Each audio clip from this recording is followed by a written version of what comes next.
Hello boyos, Rich Boy J here back with another video, and this is going to be update number 9 for the Starkiller base MOC build series. And you can see that I'm not in the typical LEGO room that I'm in. I'm actually here on location at Brick Fiesta, Austin, Texas, in a hotel room. So that's actually where this update's going to be coming from. The MOC is currently downstairs in the convention hall, and basically, the deal with this week is, if you guys remember from last update, was I was trying to prepare the MOC for this convention, which really just meant making it suitable for a convention. So, you guys have seen the progress pretty much from the beginning, but there are a few things that I didn't really have prepared for a convention. Namely, the thing wasn't completely tiled. I still needed a bunch more figures to fill in some of the empty spots and things of that sort. So this update will actually show you kind of how I succeeded in some of those regards and was able to complete the MOC, and then in some cases where things just didn't quite turn out my way. But all in all, I'm actually pretty happy with the way I got the MOC looking for this convention.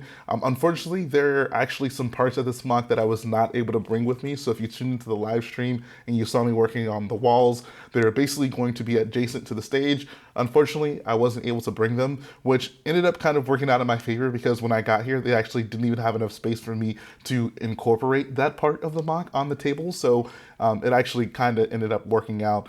But before we get into the MOC, I do want to give a very special thanks to those of you who contributed via the live streams. If you guys are not tuning into the live streams, it is a wonderful time. This specific stream was actually really fun, I thought. So very special thanks to this week's donors. We got Owen Tomlinson, King Bibby, BrickKid, TinyFilmProductions, Chris Blank Productions, and SW Brick 75. You guys are awesome. Thank you so much.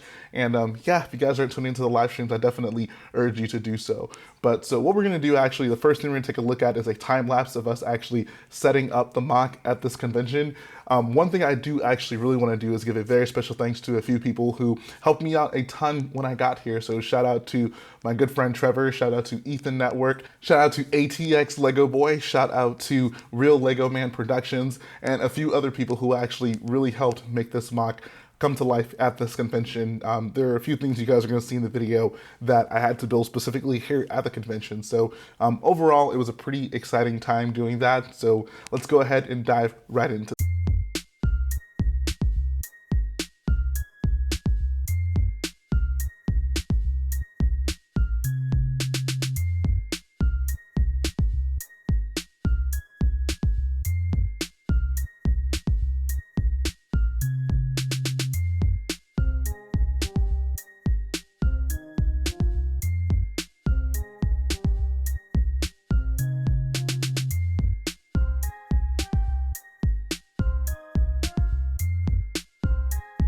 Alright guys, let's take a look at the MOC now. So this is it. It's at Brick Fiesta, Austin, Texas.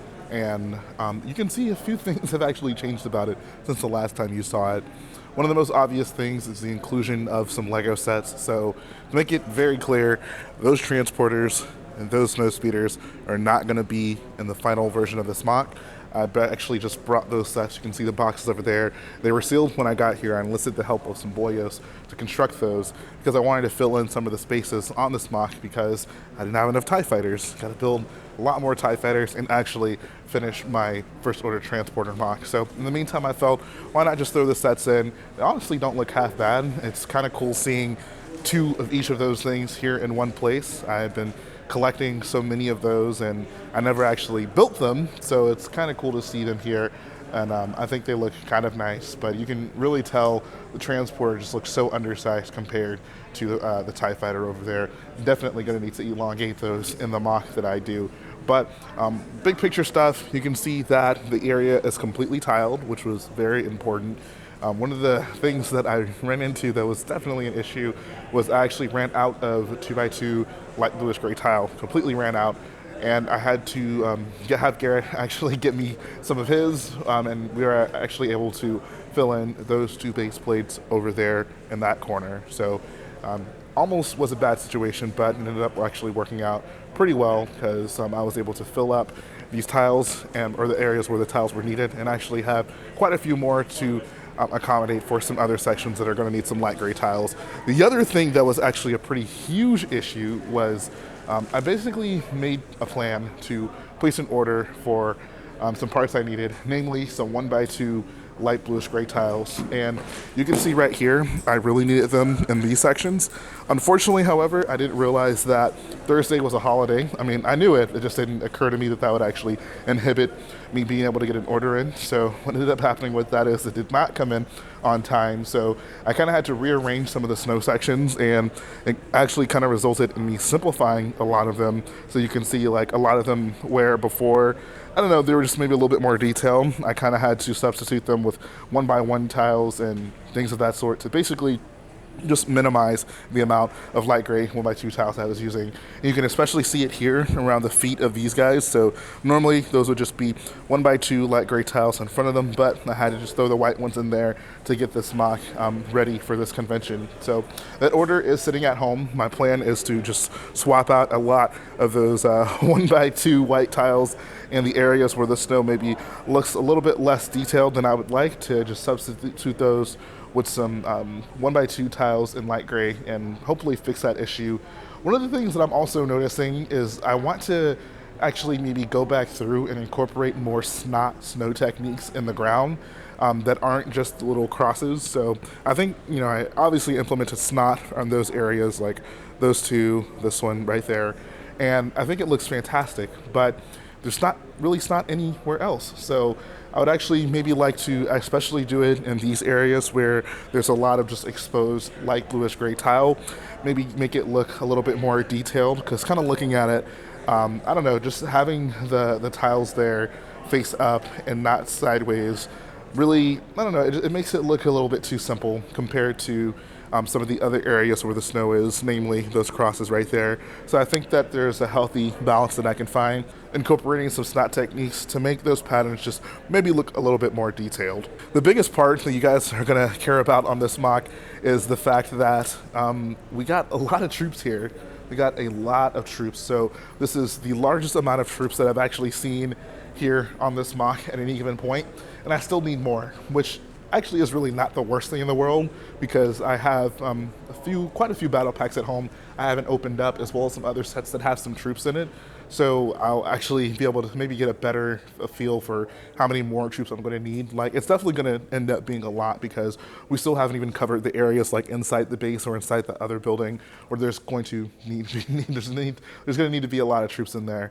So this is, I think, a good starting point. The platform is mostly filled. The gaps are few and far between. You can see over in that corner behind those guys there should be some troops there. There's also needs to be some troops behind those guys, and there's some empty areas there. And also finally right here, I also just realized someone seems to have left me a gift. I think is that the Fellowship, if I'm not mistaken. Those are some Lord of the Rings characters. I might be totally wrong on that. I think that's who that is, though. I don't know. Someone will tell me in the comment section. But yeah, I did not put those there, but it's kind of funny to see those guys lined up there. I want to find out who did that. But yeah, so I think all in all, just the aesthetic of the figures definitely gets the point across. And once I actually have enough of each and I can fill out these areas, I think it'll be even more impactful. So just to give you guys maybe a little information about this, I think as of now, this is like 570 figures on this platform right now, which is insane. It's the most amount of my figures I've ever seen in one place. And of course I enlisted the help of some people, like Garrett's figures are in here, and my good friend Forever Lego Studios loaned me some figures. But the bulk of these is my figures, so it's really cool to see them all in one area. And I love that this is the part of the MOC that I started out on, because it's really unlike anything else I've built before. So pretty cool stuff there. The other thing that's important to mention is I finished up the elevator, so you can see 3 elevators are there. They're good to go. I put the 1x4 black tiles in there to simulate the depth. Those would basically actually go down below the table if I wanted to build them correctly. One of the annoying things is I actually didn't have enough of those 1x1 round circle tiles to finish them. So you can see on this side specifically, there's some areas where I need to put those tiles there. I was under the impression I had enough. Clearly I didn't. It's not the worst thing in the world. I had enough to fully do this elevator and that elevator. It was just like one side of this one where I ran out. So I'm gonna have to place another order to get those boys in, and we should be good to go on the elevators. Another important addition to the MOC, well, not really an addition, but something that I really just kind of finalized is the stage area, or at least the first part of the stage area. And I am actually really proud of the way this looks.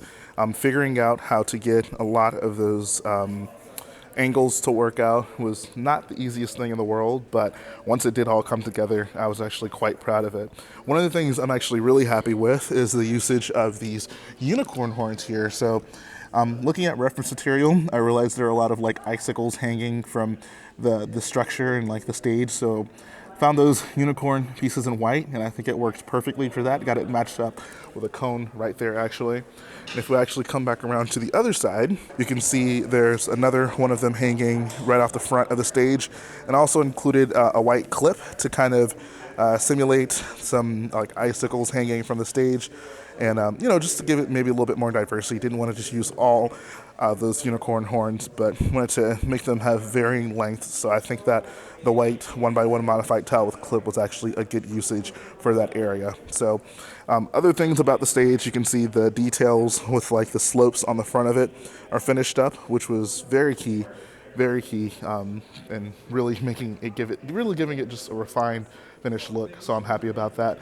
And I'm sure a lot of you will notice the giant porg standing there addressing the first order. Initially, I had Hux doing it. You can see him, he's actually right there next to Lance the porg, holding a coffee cup. But I figured, since I don't really have any Easter eggs in this MOC as I brought it here, why not do something a little fun? And that's what I came up with, having the porg addressing the first order. But all in all, guys, this is the MOC up to this point. It's been like 9 weeks that I've been working on this MOC, and I'm just so happy with the way this thing is coming out, especially when you have these pulled back views and you just get a big picture view of the figures standing there, and of course the stage. And if you can envision the big building behind them, it really does set the stage pretty well for Starkiller. So let's go ahead and move to the ending of the video, guys.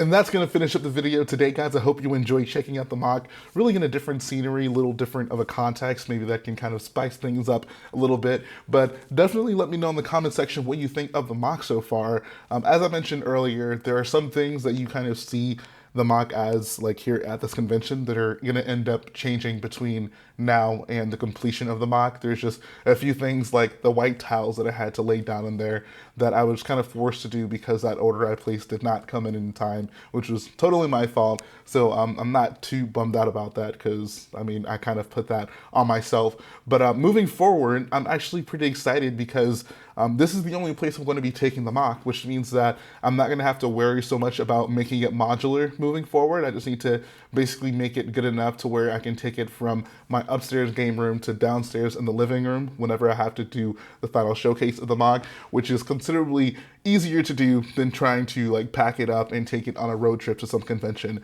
which means that I feel I'll be able to make a little bit faster progress on the MOC. I won't have to think so much about, you know, how is this going to transport, but more so just like focus on the actual build, which was really one of the luxuries I had with Vardos. Vardos, I was literally just able to just sit down and build. Didn't have to worry about transporting that anywhere. So that's one of the reasons that that MOC probably proceeded faster than it normally would. But now that moving forward, I'm not going to have to build to a convention, that'll actually really help me out in that regard. Other than that, we're moving on to the stage area. Other than like replacing some of the tiles on the main platform, it's pretty much done. I'm actually been working pretty hard on the first order transporter, so you guys should definitely see an update on that in the upcoming week. And the stage is definitely going to progress pretty fast. The technique that I came up for it is pretty standard throughout it, so it's really just going to be a matter of me, you know, putting down the filler and building up this area behind it, because there's going to have to be a significant amount of things that sit on that stage, whether it be those two giant anti-aircraft turrets or it be the giant banners and building it's kind of sitting behind Hux. So I think that this is a really exciting part of the MOC now that we're kind of moving past the platform. I feel that kind of got monotonous, but it was a pretty important part of the MOC, so I don't don't feel too bad about it, but I think it'll be a nice change of pace working on something completely different than what we did before, and you guys are going to get to see the MOC get much taller with the stage being built up as well as the big building behind them. I think that'll be really cool for you guys to see moving forward with the MOC. So that's going to finish up the update this week, guys. I hope you enjoyed checking it out. Like I always say, if you like what I do, go ahead and support the video by hitting the like button, support the channel by smashing that subscribe button, and I'll be back again very soon.